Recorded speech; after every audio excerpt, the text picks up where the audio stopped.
హుస్నాబాద్ ఎల్లమ్మ చెరువు వద్ద వినాయక నిమజ్జనం ఏర్పాట్లను మున్సిపల్ చైర్మన్ అధికారులు, కౌన్సిలర్లతో కలిసి పరిశీలించిన మంత్రి పొన్నం ప్రభాకర్ నిమజ్జనం కోసం ఎలాంటి ఇబ్బందులు అన్ని ఏర్పాట్లు చేయాలని అధికారులకు ఆదేశాలు. చెరువు వద్ద లైటింగ్ సిస్టమ్, భారీ కేడ్లు, నిమజ్జనం రోజు ఈతగాళ్లు ఏర్పాటు తదితర వాటిపై అధికారులకు సూచనలు చేసిన మంత్రి పొన్నం ప్రభాకర్.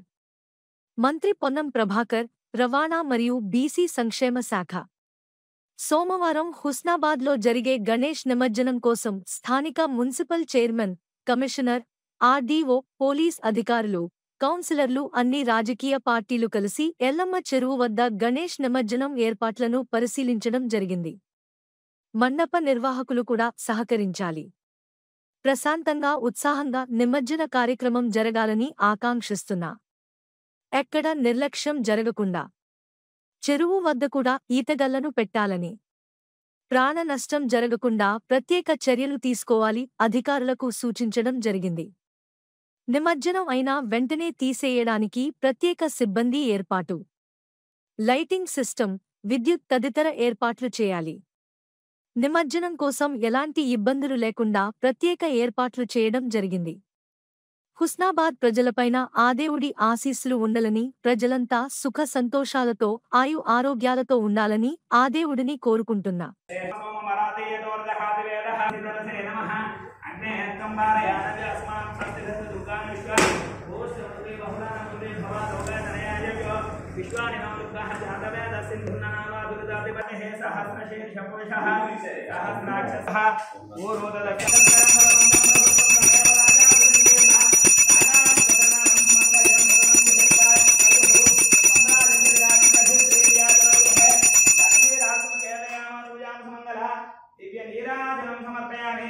जय बोलो अंबे माता की जय, जय बोलो रेणुका माता की जय।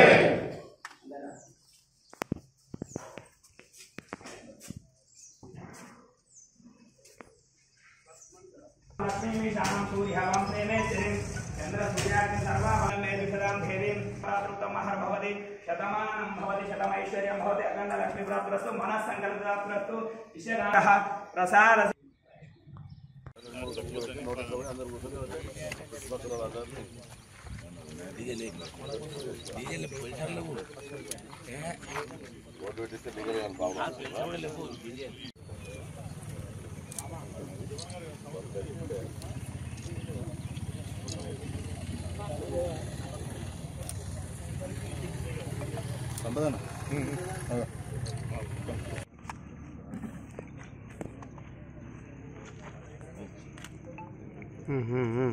సోమవారం స్థానిక మున్సిపల్ చైర్మన్, కమిషనర్ గారు, ఆర్డీఓ గారు, అదేవిధంగా పోలీస్ అధికారులు, మిగతా కౌన్సిలర్లు అందరూ, పట్టణ ప్రముఖులు, అన్ని రాజకీయ పార్టీలు కలిసి ఎప్పుడు ఎల్లమ్మ చెరువులో వేసుకునేటువంటి యొక్క సందర్భంగా ఏర్పాట్లు పర్యవేక్షణ చేస్తాము.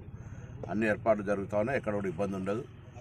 మండప నిర్వాహకులందరూ కూడా సహకరించి ప్రశాంతంగా, ఉత్సాహంగా ఈ యొక్క నిమజ్జన కార్యక్రమం జరగాలని ఆకాంక్షిస్తా ఉన్నాం. మేము ఇప్పటికే అధికారులకు కోరడం జరిగింది. ఈతగాళ్ళను కూడా పెట్టి అక్కడ కూడా ప్రాణ నష్టం జరగకుండా, నిర్లక్ష్యం కాకుండా, తొందర వీలైనంత తొందరగా చేసే విధంగా, అదేవిధంగా లైటింగ్ సిస్టమ్ కావచ్చు, ఎలక్ట్రిసిటీ అన్ఇంటరప్టెడ్ ఎక్కడ కూడా విద్యుత్ పోకుండా ఉండే విధంగా చర్యలు కావచ్చు, విగ్రహాలు వేసిన తర్వాత తొలగించాల్సినటువంటి వ్యర్థానికి సంబంధించిన మున్సిపల్ శానిటేషన్ కావచ్చు, అన్ని రకాల చర్యలు గతం నుంచి ఎప్పుడు ఆనవాయితీగా వస్తూ ఉన్నప్పటికీ కూడా ఎక్కడ కూడా నిర్లక్ష్యం జరగద్దు అనేటువంటి దాని మీద ఒకసారి ఇక్కడ రావడం జరిగింది. తప్పకుండా హుస్నాబాద్ ప్రాంత ప్రజల యొక్క అందరిపైన ఆ గణేషుని ఆశీర్వచనం ఉండే విధంగా ఈ నవరాత్రులు వేడుకలు జరిగినాయి. ఆ భగవంతుడు అందరూ చల్లగా ఉంచి ప్రాంతం అంతా కూడా సస్యశ్యామలంగా, మంచి రైతాంగం కానీ అందరూ కూడా సుఖ సంతోషంతో ఉండే విధంగా ఘనంగా నిమజ్జన కార్యక్రమం కొనసాగుతుంది.